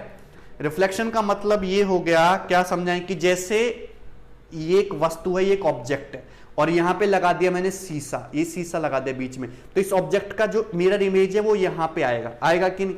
तो हम यहां पे थ्योरी मानते हैं, हालांकि थ्योरी फिजिक्स के अकॉर्डिंग गलत है, कि जैसे ही सपोज है ये आपका एक, मैंने यहाँ पे ये मिरर लगा दिया और यहाँ पे एक ऑब्जेक्ट है, ये आपकी आंख है, और ये सपोज यहाँ से 5 मीटर की दूरी पर है, 5 मीटर की डिस्टेंस पर है, और मैंने शीशा यहाँ पे इस तरीके से लगाया, तो इसका जो ऑब्जेक्ट बनेगा, जो इसकी जो इमेज बनेगी, जो मिरर इमेज बनेगी, वो 5 मीटर की दूरी पर ही बनेगी, यानी कि ये डिस्टेंस भी कितनी होगी, यहां से यहां तक की 5। बस इतना सा कंसेप्ट होता है, इतना सा कंसेप्ट होता है मिरर इमेज का। ये बात समझ में आई ना, क्लियर है। हालांकि फिजिक्स के अकॉर्डिंग गलत है कि ऐसा कोई भी आइडियल शीशा पॉसिबल नहीं है जो ये भी 5 बनाए और ये भी 5 बनाए, है ही नहीं, ठीक है। कोई डाउट इसमें? चलिए, तो यहां पे ये हो गया तुम्हारा एक मिरर, यहां से अगर कोई डिस्टेंस, मैं फिर से बता रहा हूं, अगर कोई 5 मीटर की दूरी पर यहां पे एक ऑब्जेक्ट रखा हुआ है, तो उसकी जो इमेज बनेगी वो यहां पे बनेगा, उसका रिफ्लेक्शन बोलो चाहे इमेज बोलो, ये भी 5 मीटर के गैप पर ही बनेगा, क्लियर है। यानी कि ये जो शीशा होगा ये ऑब्जेक्ट और इमेज के जस्ट मिडिल में होगा। बात समझ में आई कि नहीं, क्लियर है। 2017 का सबसे हॉट टॉपिक है प्लेन मिरर, एकदम प्लेन मिरर है ये, ठीक है। वेरी गुड भाई, प्लेन मिरर, ठीक है। समझ में आया कि नहीं, क्लियर, समझ में आया। तो ये तुम्हारा एकदम मिडिल में होगा। अब क्वेश्चन करते हैं, जैसे कि सबसे सरल सवाल लिया है, ये वाला सवाल नहीं पूछा था एसएससी में, लेकिन ये मॉक टेस्ट में आपको दिखता होगा, ये वाला सवाल आपको मॉक टेस्ट में दिखता होगा, एसएससी में नहीं पूछा है। आपको एक पॉइंट है, क्या है पॉइंट, 3, -2, इसका रिफ्लेक्शन बताना है ओरिजिन में, मूल बिंदु में, मूल बिंदु में 3, -2 का रिफ्लेक्शन बताना। बताइए क्वेश्चन क्या होगा? हाँ भाई जल्दी बताइए। हाइपरबोला सिलेबस में नहीं है बेवकूफ, इसे पढ़ो जो मैं पढ़ा रहा हूं। मूल बिंदु में इसका रिफ्लेक्शन बताना है, तो सवाल बहुत सरल है। अगर ओरिजिन में रिफ्लेक्शन बताना है तो कुछ मत कीजिए, साइन चेंज कर दीजिए, 3 का -3 हो जाएगा, -2 का 2 हो जाएगा, आगे आंसर सी ऑप्शन, -3 और 2, खत्म सवाल, क्लियर है। कुछ भी नहीं करना। अगर आपसे ओरिजिन में रिफ्लेक्शन पूछा जाए, ओरिजिन में रिफ्लेक्शन पूछा है, तो केवल पॉइंट के साइन चेंज कर दीजिए, कुछ ही मत कीजिए। यानी कि अगर 3 है तो ये हो जाएगा -3, अगर -2 है तो ये हो जाएगा तुम्हारा 2। केवल साइन चेंज कर दीजिए, जस्ट ए 2 सेकेंड क्वेश्चन। अब ये हुआ कैसे, ध्यान से समझिए। जैसे कि मैंने आपके सामने एक प्लेन बना दिया, ये प्लेन बना दिया। अब यहां पे आपसे किस पॉइंट का रिफ्लेक्शन पूछा है, 3 और -2, तो 3 और -2 पड़ेगा किधर, ये हो जाएगा तुम्हारा x पे 3 एक्सिस चले और y पे -2 चले, तो ये हो जाएगा तुम्हारा यहां पे point 3, -2। This will be the 3, -2, clear है कि नहीं। अब इसका रिफ्लेक्शन बताना इस पॉइंट ओरिजिन के अबाउट, मतलब मैं यहां पे खड़ा मिरर रखूंगा यहां पे ओरिजिन पे, तो मुझे पता है कि अगर रिफ्लेक्शन बताना तो सीधा पहले यहां से जितनी डिस्टेंस ये ग्रीन है उतनी ही डिस्टेंस मिरर के उधर ये ब्लू सी होनी चाहिए। बोलो कोई डाउट है कि नहीं, ठीक है। बात समझ में आई कि नहीं। यानी कि ये जो ओरिजिन है ये एवरेज होना चाहिए इस पॉइंट और इस पॉइंट के बीच में जो लेंथ है इसका, ठीक है। मतलब अगर ये 3 है तो ये -3 होना चाहिए, अगर ये -2 है तो ये 2 होना चाहिए। अगर आप यहाँ पे मिड पॉइंट निकालेंगे तो मिड पॉइंट आपका ओरिजिन 0, 0 आ जाएगा। तो यहां से थ्योरी ये निकल के आएगी कि अगर ओरिजिन में निकालना है अगर आपको रिफ्लेक्शन, तो बस साइन चेंज कर दीजिए, नथिंग एल्स, ठीक है। मेरे पास शीशा नहीं है पर लड़कियां कहती हैं बहुत मासूम हो, वेरी गुड, ठीक है। समझ में आया कि नहीं, यहां तक बताइए किसी को कोई समस्या, इजी है। हाँ, एक बात मैं और बताना चाहूंगा कि कभी कभी क्वेश्चन में मेंशन नहीं करता है कि रिफ्लेक्शन किस में बताना है। जैसे कि मैंने एक मॉक टेस्ट में सवाल देखा था, उसमें बता नहीं रखा था कि रिफ्लेक्शन आपको किस में बताना है। तो जैसे उसमें दे दिया, सपोज यही सवाल दे दिया कि आप इस पॉइंट का रिफ्लेक्शन बताइए, तो आप हमेशा उसका रिफ्लेक्शन ओरिजिन के अबाउट बताओगे। अगर क्वेश्चन में ये मेंशन नहीं किया कि आप किसके में रिफ्लेक्शन बताना है, तो आप उसका रिफ्लेक्शन ओरिजिन में बताओगे। क्लियर ना? क्लियर, गजब। आगे बढ़ जाएंगे, अगला सवाल नेक्स्ट। अब ये तो सवाल ये भी एसएससी में नहीं पूछा है, ओरिजिन वाला क्लियर है। आपको बताना है 0.7,4 दिख रहा है ना सभी को? क्लियर दिख रहा है? 7,4 पॉइंट का रिफ्लेक्शन 1,3 में, ठीक है। बिंदु 1,3 पर 7 और 4 का प्रतिबिंब बताना है। 1,3 पर प्रतिबिंब बताना है 7,4 का। जल्दी, आप इंजीनियरिंग ड्राइंग के टीचर हैं, वेरी गुड। मैंने भी पढ़ी इंजीनियरिंग ड्राइंग।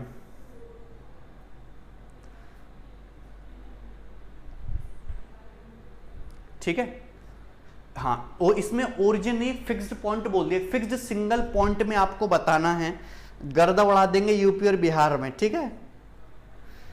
लालू और मुलायम सिंह थोड़ा जो यूपी बिहार को लूटेंगे हम, ठीक है। हम यहाँ पे पढ़ाएंगे तबीयत से। क्या है भाई सवाल का आंसर? बी। कितना आसान क्वेश्चन था, ठीक है भैया। आपको बताना है 7,4 का रिफ्लेक्शन 0.1,3 में, तो कुछ नहीं करना, 0.7,4 का रिफ्लेक्शन बताना है 1,3 में, यानी कि मिड पॉइंट होना चाहिए। ये 1 है और ये 7 है, तो यानी कि मिड पॉइंट होने के लिए इसको क्या होना पड़ेगा? ये -5, ये 3 है और ये 4 है, यानी कि इसको क्या होना पड़ेगा? तुम्हारा 2। आंसर -5,2, ये रहा बी ऑप्शन। इतनी देर का क्वेश्चन था, क्लियर है? ज्यादा कुछ करने की जरूरत नहीं है। मैं एक बार फिर से रिपीट कर रहा हूं कहां से आया है सवाल। आपको इस पॉइंट का रिफ्लेक्शन बताना है 1,3 में, यानी कि 1,3 should be the mid point, यानी कि ये एवरेज होना चाहिए। This should be the mid point, यानी कि एवरेज होना चाहिए। यानी कि अगर एक एवरेज है तो सम कितना आना चाहिए? 2। अगर ये 7 है, सम 2 बनाना है, तो ये पॉइंट क्या होना चाहिए? -5 होना चाहिए इसका एक्स कोऑर्डिनेट। ये 3 है, मिड है, तो यानी कि एवरेज है, तो क्या होना चाहिए? सम 6 होना चाहिए। 6 होगा सम, तभी तो एवरेज 3 आएगा। तो अगर ये 4 है, सम मुझे 6 बनाना है, तो ये क्या होना चाहिए? 2। भैया 4, 2 का एवरेज तुम्हारा 3 आएगा, 7 और -5 का एवरेज तुम्हारा 1 आएगा, तो आंसर आ गया। क्लियर है? ब्राइटनेस ज्यादा है वो नहीं, सवाल का जो है इंटेंसिटी कम है इसमें, ठीक है। ध्यान से देखिए, अब ये हुआ क्यों, गौर से बनाइए। देखिए सबसे पहले मैंने फिर से एक बना लिया कार्टेशियन प्लेन इस तरीके से। अब मैंने यहाँ पे 2 पॉइंट ले लिए, एक तो ले लिया मैंने 7,4, इसका मुझे बताना है रिफ्लेक्शन। किस में बताना है? 1,3 पॉइंट में बताना है रिफ्लेक्शन, इस पॉइंट के अबाउट। तो मुझे बताइए कि यहां से मैंने इसको इस तरीके से मिलाया, इस तरीके से मिला सकते हैं। तो जितनी कांटा दूरी ये है, उतनी ही कांटा दूरी अगर मैं यहाँ पे एक मिरर रख दूं, तो उतनी कांटा दूरी लगभग आपकी ये बननी चाहिए। कोई डाउट है भैया इसमें? सिंपल सी बात है, क्लियर है ना? कोई डाउट है? एक बार मैं इसको सही से बना देता हूं डायग्राम को। जैसे यहां पे 7,4 हो गया, ये तुम्हारा 1,3 हो गया। मुझे 7,4 का रिफ्लेक्शन बताना है इस 1,3 में, तो जितनी डिस्टेंस ये है उतनी ही डिस्टेंस आपको सिंपल ये ब्लू वाली रखनी है। तो यानी कि 1,3 एवरेज होना चाहिए। अगर ये 7 है तो ये कितना होना चाहिए? -5। अगर ये तुम्हारा 4 है, ये 3 है, तो सम कितना होना चाहिए? 6, तो ये हो जाएगा 2। 2 + 4 6 का एवरेज 3, -5 और 7 एवरेज 1। खत्म सवाल। क्लियर है? कोई डाउट? सिंपल सा था। आगे बढ़ जाओ, अगला next question, very very simple. अब ये सवाल है जो एसएससी में पूछा गया था। आपके सामने पॉइंट है, एग्जैक्ट 2017 प्री का सवाल है, मैंने नहीं बनाया एक भी क्वेश्चन। आपको इस पॉइंट -0.5 और 6 का रिफ्लेक्शन बताना है एक्स एक्सिस में। एक्स एक्सिस में रिफ्लेक्शन बताना, बनाइए जल्दी से। -0.5 और 6 का रिफ्लेक्शन बताना है एक्स एक्सिस में। क्लियर? अंकुर यादव, ठीक है। देखिए अगर मैं इसको डायरेक्ट शॉर्ट में एक लाइन में 1 सेकंड में बताना चाहूं, तो एक्स एक्सिस का मतलब क्या होता है तुम्हारा? y = 0। ये होती है एक्स एक्सिस की इक्वेशन, यानी कि तुम्हारा x पे कोई फर्क नहीं पड़ेगा, केवल y पे फर्क पड़ेगा। x -0.5 ही रहेगा। ना ये आंसर है, ना ये आंसर है, ना ये आंसर है, ये आंसर है, खत्म। तो जस्ट आपको 2 सेकंड लगेगा सॉल्व करने में। जो मैंने आपको ट्रिक बताई, ध्यान से सुनिए। क्या मैंने तरीका बताया? एक्स एक्सिस का मतलब इक्वेशन लिखिए, आप हमेशा इक्वेशन लिखिए। क्या है इक्वेशन? y = 0। एक्स एक्सिस का मतलब y = 0 में आपको रिफ्लेक्शन बताना है। देखिए चाहे तो आपकी इक्वेशन x = समथिंग हो, चाहे y = समथिंग हो, अगर x बराबर समथिंग है तो x में फर्क पड़ेगा, y में फर्क नहीं पड़ेगा, ये आप ध्यान रखेंगे। अगर y इक्वल टू समथिंग है तो y में फर्क पड़ेगा, x में फर्क नहीं पड़ेगा। इतना सिंपल सा कंसेप्ट अगर आपको पता है तो सवाल आपका इजीली सॉल्व हो जाएगा। मैं कंसेप्ट से भी बताऊंगा और मेथड इसको डायरेक्ट भी बताऊंगा। अगर आपकी इक्वेशन x बराबर k दे रखी है और रिफ्लेक्शन पूछा है तो फर्क केवल x में पड़ेगा, क्योंकि x बराबर दे रखा है, y में फर्क नहीं पड़ने वाला। अगर आपकी equation y equal to something दे रखी है तो फर्क y में पड़ेगा, x में नहीं पड़ने वाला। ये बात आप ध्यान रखोगे, केवल ये दो सिंपल सी बात ध्यान रखो, दो सिंपल सी बात। अगर आपको इक्वेशन दे रखी है x बराबर k तो फर्क x में पड़ेगा, y में नहीं। अगर y बराबर k दे रखा है तो y में फर्क पड़ेगा, x में नहीं। यहां पे मुझे इक्वेशन दे रखी है y बराबर 0, यानी कि फर्क जो है y में पड़ेगा, x तो वही रहना चाहिए, x यानी कि -0.5 ही रहना चाहिए। ना तो यहां -0.5 है, ना यहां पे है, ना यहां पे, एक ही ऑप्शन में ये आ गया। तो 2 सेकंड का सवाल था, प्री में पूछा हुआ, तो ये था डायरेक्ट। लेकिन अगर डायग्राम खींच के कुछ लोग करते हैं तो मैं डायग्राम खींच के भी बता देता हूं कि जैसे ये बना दिया हमने यहां पे कोऑर्डिनेट, ये बना दिया हमने कोऑर्डिनेट, ये हो गया।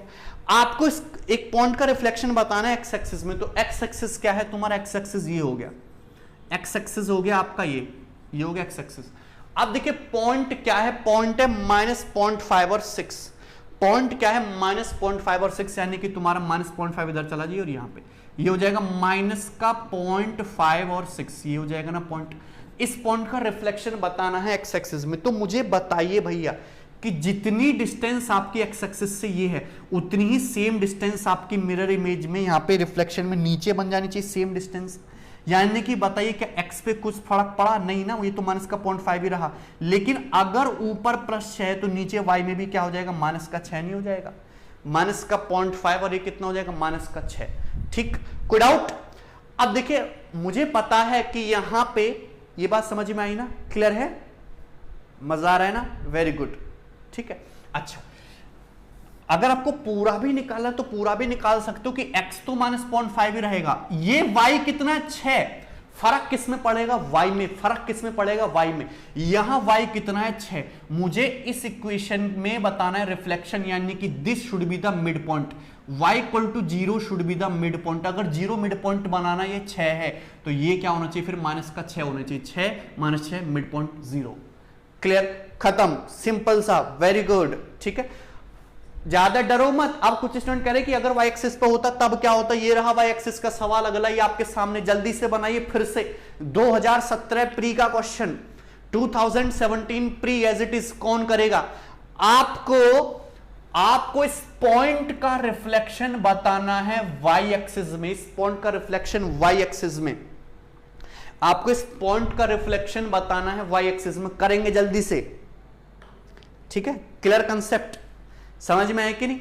अगर x इक्वल टू समथिंग दे रखा है, देखिए मैं यहां पे फिर से एक बार चीज लिख दे रहा हूं, ये याद रखिए। अगर x equal to something line है, x equal to something constant, तो x में फर्क पड़ेगा, y में नहीं। y equal to something line है, y इक्वल टू कांस्टेंट, तो y में फर्क पड़ेगा, x में नहीं। ये बात ध्यान रखिए। अगला सवाल है आपके सामने, क्वेश्चन स्क्रीन पर। आपको इस पॉइंट का रिफ्लेक्शन बताना है y एक्सिस में। y एक्सिस का मतलब मुझे पता है कि x इक्वल टू 0, तो मुझे x इक्वल टू 0 में बताना है रिफ्लेक्शन। अगर x इक्वल टू 0 है तो y में फर्क नहीं पड़ेगा, y -3.5 ही होना चाहिए। मतलब ये आंसर नहीं है, मतलब ये आंसर नहीं है, मतलब ये आंसर नहीं है, मतलब आंसर है बी।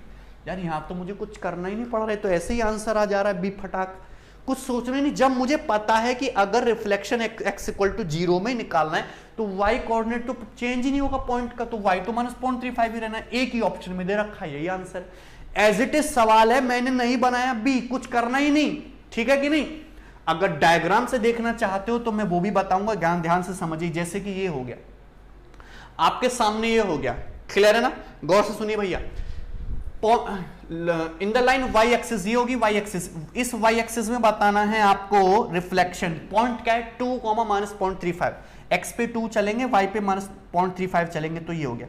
इस पॉइंट का रिफ्लेक्शन बता रहे हैं, ठीक है ना।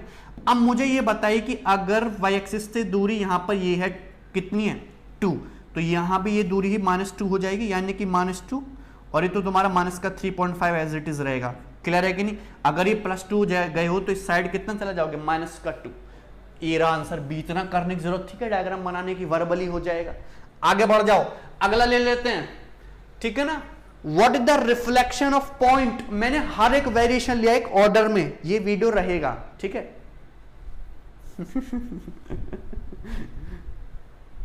समझ में आया कि नहीं, ठीक है। ध्यान से देखिए, what is the reflection of point in the line x equal to 1, इस पॉइंट 6,-5 का रिफ्लेक्शन बताना है x इक्वल टू 1 में।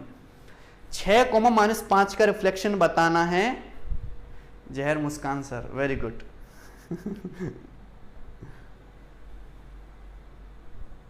ठीक है, क्लियर है ना। चलिए, आपको इस पॉइंट का रिफ्लेक्शन बताना है 6,-5 इन दी लाइन x इक्वल टू 1। अब आप करते रहना, मैं इसका डायरेक्ट अब सारे सवाल शॉर्ट में बताऊंगा, शॉर्ट में वर्बली। मुझे बताइए, मुझे रिफ्लेक्शन बताना है x इक्वल टू 1 में, यानी कि y पे फर्क नहीं पड़ेगा, y-5 होना चाहिए। ना ये आंसर है ना ये आंसर है, केवल दो ही आंसर है। x इक्वल टू 1, ये 1 मिड पॉइंट होना चाहिए, यहाँ पे 6 है, ये 1 है, यानी कि अगर एक मिड पॉइंट है यानी कि तुम्हारा एवरेज है तो 2 सम बनना चाहिए, तो ये 6 है। 2 सम बनाने के लिए क्या होना चाहिए, -4, सी आंसर। बोलो कोई डाउट। हाँ भाई, मैं डायरेक्ट बता रहा हूं शॉर्ट में कि लाइन दी है x बराबर 1, इसमें रिफ्लेक्शन बताना है तो y कोऑर्डिनेट चेंज नहीं होगा, y-5 ही होना चाहिए। तो यहां तो चेंज हो चुका है, मतलब ये दो आंसर नहीं है, केवल दो आंसर पॉसिबल है, ठीक। अब मुझे पता है कि अगर x बराबर 1 में रिफ्लेक्शन बताना है तो 1 should be the mid point, 1 should be the mid point. अरे मिड पॉइंट का मतलब समझते हो ना, मध्य बिंदु, एवरेज, यानी कि 6 और समथिंग किसी पॉइंट का एवरेज 1 होना चाहिए। अगर एवरेज 1 है तो सम कितना आना चाहिए, इसका और इसका 2 आना चाहिए कि सम ना, तो 6 और -4 ही तो 2 होता है, एवरेज लोगे तो कितना आ जाएगा, 1। खत्म, क्लियर है। कोई डाउट है इसमें किसी भी स्टूडेंट को? नो डाउट ना, ठीक है। कल, अरे कल नहीं पढ़ाया तो आज तो पढ़ा रहा हूं, आज पे तो फोकस करो, ठीक है। बात आई ना समझ में। ये 6 है, ये मुझे एवरेज 1 बनाना था, 6 और -4, खत्म सवाल। आगे बढ़ जाओ, अगला डायरेक्ट बताऊंगा मैं सारे क्वेश्चन, कोई डायग्राम नहीं खींचना, कोई फॉर्मूला याद नहीं करना, सब बकवास की चीज है। No diagram no formula, just one simple concept, ठीक है। हाँ भाई बता दो, अगला सवाल आपके सामने पॉइंट दिया है -4 और 3, -4 और 3, और इसका रिफ्लेक्शन इस बार निगेटिव दे दिया, x बराबर -2 में रिफ्लेक्शन बताना। एग्जैक्टली प्री का क्वेश्चन है, जल्दी से बताइए। -4 और 3 है, इसका रिफ्लेक्शन बताना है, x बराबर समथिंग, x बराबर समथिंग में रिफ्लेक्शन बताना है, यानी कि y पे फर्क नहीं पड़ेगा, y3 ही होना चाहिए। मतलब ना ये आंसर है ना ही ये आंसर है, दो ऑप्शन तो कट गए, y3 होना चाहिए था, दो ही ऑप्शन में है, ठीक है। अच्छा, अगर x बराबर -2 में रिफ्लेक्शन बताना है तो ये -2 should be the mid point, -2 should be the mid point. ये -4 है और ये -2 है, तो ये तुम्हारा सम क्या होना चाहिए, -4, यानी कि ये पॉइंट का x क्या जाएगा, 0। Answer C option, C option. भैया ये तुम्हारा मिड पॉइंट होना चाहिए। मुझे बताइए कि ये तुम्हारा -4 है, दूसरे पॉइंट का x कोऑर्डिनेट मैंने x मान लिया, तुम यहां से एवरेज निकालो तो एवरेज -2 होना चाहिए। तो -4 + x बराबर -4, कट गया x 0 आया। क्या इतना लिखने की जरूरत है, इतना समय है हमारे पास। मुझे बताइए कि अगर मुझे एवरेज मिड पॉइंट -2 चाहिए तो सम कितना चाहिए, -4 चाहिए सम। ये -4 ऑलरेडी है तो इसको क्या होना पड़ेगा, 0। -4 + 0 ही तो -4 होता है, तो ये सी ऑप्शन आंसर। खत्म, क्लियर है। हाँ क्या डाउट है भैया लवली भाई, सी ऑप्शन आ गया। आगे बढ़ जाओ, अगला नेक्स्ट देखिए। पहले मैं y इक्वल टू पॉजिटिव में बताऊंगा, फिर निगेटिव में भी वर्बली क्वेश्चन करेंगे। वर्बली आपको पॉइंट 7, -4 का रिफ्लेक्शन बताना है y इक्वल टू 3 में। बनाना जरा, आपके सामने एक बिंदु है 7, -4, इसका रिफ्लेक्ट, कतई जहर एकदम मजा आना चाहिए सारे स्टूडेंट को, ठीक है।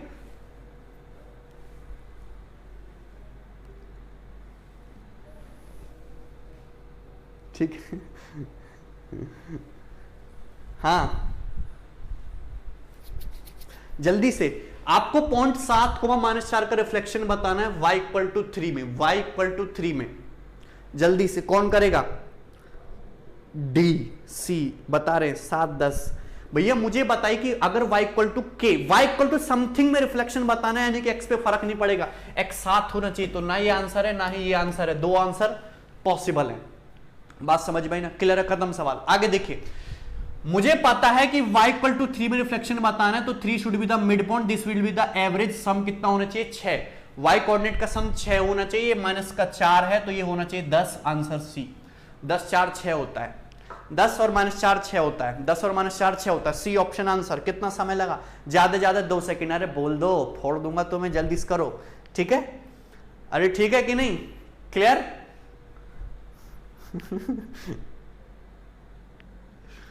अरे ये प्रॉब्लम तुम शेयर नहीं करोगे। इतनी भयंकर चीज मैं पढ़ा रहा हूं, किसी ने बताया इस तरीके से? मुझे बताओ, किसी ने भी?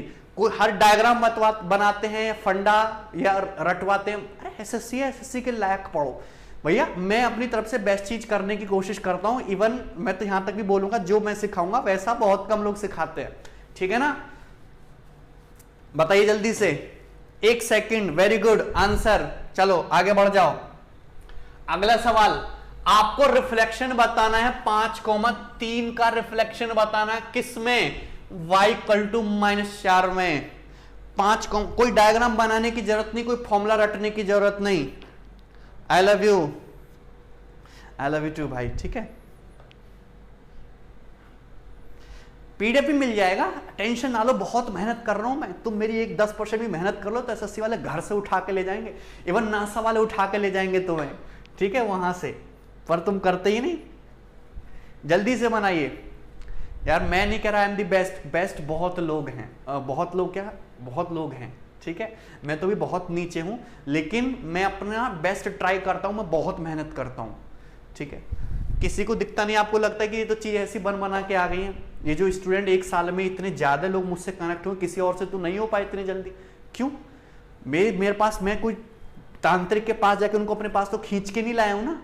मैंने कुछ ना कुछ दिखाया, कुछ ना कुछ किया है जिंदगी में, कुछ ना कुछ यूट्यूब पे दिया है लोगों को, तभी तो इतने लोग जुड़े हैं। हाँ भाई, 15-20 हजार स्टूडेंट 1 साल में इकट्ठा करना कोई मजाक बात थोड़ा ना। वो कहां से आए? वो उठ के मैंने कनपट्टी पे बंदूक रख के थोड़ा ना बुलाए हैं। चलिए भयंकर, आगे बढ़ाइए। आपको ये जो पॉइंट है 5,-3, इसका रिफ्लेक्शन बताना है y इक्वल टू -4 में।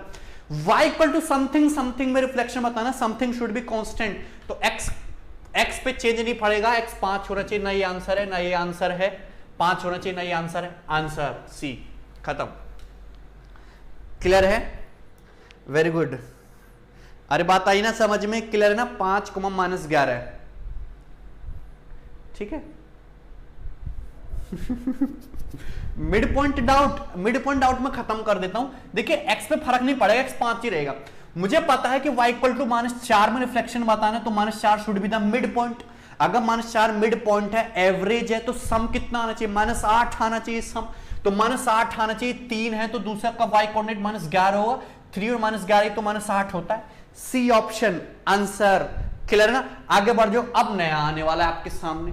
ये नहीं पूछा गया, इसमें गलती मत कर देना। जो ट्रिक मैंने आपको बताई कहीं इसमें भी ये लगाने लगो।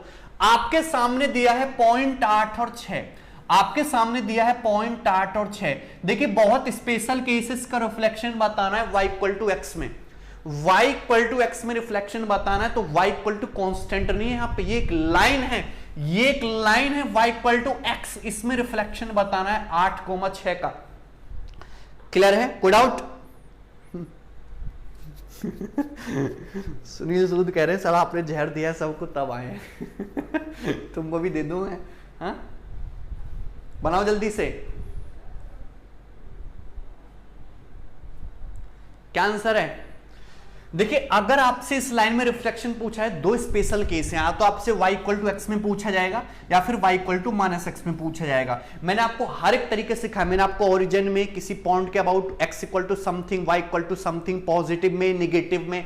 आप 2 केस ये स्पेशल बनते हैं जब y इक्वल टू x और y इक्वल टू -x में आपका रिफ्लेक्शन पूछा है। तो मैं डायरेक्ट शॉर्ट कट ही बताऊंगा इसका। आपको बेसिक जानने की जरूरत नहीं कि अगर y इक्वल टू x में पूछा जाए इस पॉइंट का रिफ्लेक्शन, तो कुछ मत कीजिए, 6 इधर 8 इधर, आंसर आ जाएगा 6,8। बस रिवर्स कर दीजिए, बी ऑप्शन आंसर। क्लियर? कोई डाउट इसमें? बी ऑप्शन है आंसर, कुछ मत कीजिए, इधर उधर के चेंज कर दीजिए, 6,8। क्लियर है? ठीक है ना? आगे बढ़ जाओ। अगला सवाल नेक्स्ट। आपको रिफ्लेक्शन बताना है, पॉइंट का इमेज बतानी है, 8,6 की इमेज बतानी है y इक्वल टू -x में। y equal to minus x में,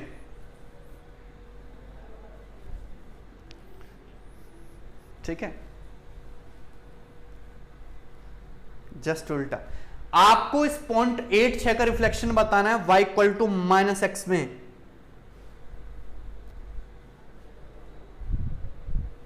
जल्दी बताइए।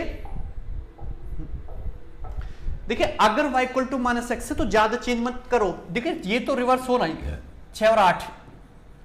अगर y इक्वल टू एक्स में पूछा होता ये आंसर होता। y equal to minus x में क्या है, बस साइन और चेंज कर दीजिए, -6 और -8, आंसर डी, खत्म। क्लियर है?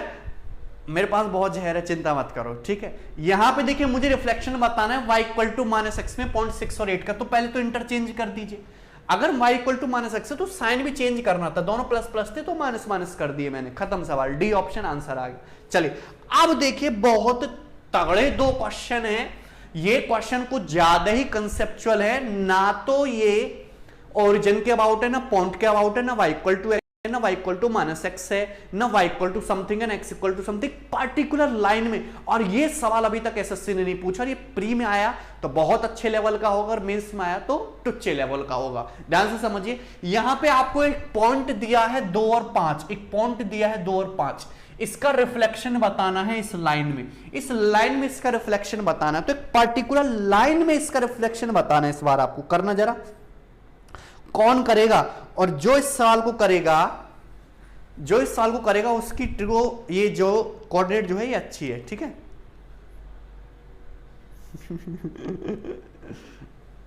ठीक है, मैं इसका पूरा कंसेप्ट बताऊंगा, एक्चुअली सॉल्व ही कंसेप्ट से होगा, इसकी कोई डायरेक्ट ट्रिक नहीं होगी मेरे हिसाब से, बनेगी तो मैंने अभी तक उस पर काम भी नहीं किया। आपको इस लाइन में रिफ्लेक्शन बताना है पॉइंट 2 और 5 का, ठीक है ना। हाँ मैं फिगर पे भी दिखाऊंगा, इसको ध्यान से समझिए। अब करना कैसे रिफ्लेक्शन, सपोज ये आपके सामने एक लाइन दे रखी है, क्या है line, x plus y equal to -17, यानी कि लाइन जो है, ये जहरीली लाइन जो है आपकी, ये हो गई तुम्हारी x plus y equal to 17, ये लाइन आपको दे रखी है। तो इस लाइन में आपको रिफ्लेक्शन बताना है पॉइंट 2,5 का। तो यहां पे एक पॉइंट है आपका 2,5, यहां पे एक पॉइंट है 2,5, इस 2,5 का रिफ्लेक्शन बताना है इस लाइन में। तो रिफ्लेक्शन एक्चुअली बताएंगे कैसे, अगर मैं यहां पे इस लाइन के ऊपर इस तरीके से एक मिरर रख दूं, तो इस लाइन की देखिए गौर से सुनिए मेरे भाई, कि यहां पे ये जो डिस्टेंस है परपेंडिकुलर डिस्टेंस होगी, ये एंगल कितने का होगा, 90 डिग्री का। जितनी कांटा डिस्टेंस ये ऊपर की तरफ है, ये कांटा जो लहरता हुआ नागिन टाइप का, उतना ही कांटा आपका ये नीचे होना चाहिए, मतलब दिस। ये बात समझ में आई कि नहीं, बोलो। कोई दिक्कत है इसमें किसी भी स्टूडेंट को? आंसर सभी लोग बता रहे 12 और 15, वेरी गुड। यानी कि सबसे पहले मुझे इस पॉइंट के कोऑर्डिनेट चाहिए, और यहां पे एक सवाल और बनता है, यहां पे इसको कहते हैं हम फुट ऑफ परपेंडिकुलर। अगर आपसे फुट ऑफ परपेंडिकुलर पूछा जाता ना, तो आप क्या आंसर कर दे वो भी मैं आपको बताऊंगा। Foot of perpendicular, foot of perpendicular, ठीक है ना, बात समझ में आई ना, फुट ऑफ परपेंडिकुलर। क्लियर है? कहने का मतलब क्या है कि एक पॉइंट से आप एक लाइन पर परपेंडिकुलर डाले हो, तो परपेंडिकुलर लाइन को जिस पॉइंट पे मिलता है यही होता है फुट ऑफ परपेंडिकुलर। तो आपसे इस फुट ऑफ परपेंडिकुलर, इस लंब पाद के कोऑर्डिनेट भी पूछे जा सकते हैं। तो सवाल एक ये भी बनता है कि आपसे ये जो फुट है ना, इस पॉइंट से मैंने लाइन पर ये लात मारी, यहां पे देख रहे हो ना, ये फुट है, तो इसके परपेंडिकुलर का ही फुट बताना है, ठीक है ना। जो भी है समझ में आ गया ना, सही बात है, क्लियर, ठीक है। तो देखिए ध्यान से, अब यहां पे मैं कंसेप्ट क्या लगाने वाला हूं कि ये जो फुट है, ये जो फुट है, गौर सुनना मेरे भाई, ये जो फुट है ये इस लाइन पर भी है और ये इस लाइन पर भी, दोनों लाइन पर है, ये इस पर भी है, इस पर भी है। यानी कि ये जो फुट है x प्लस वाई बराबर 17 पर तो है ही।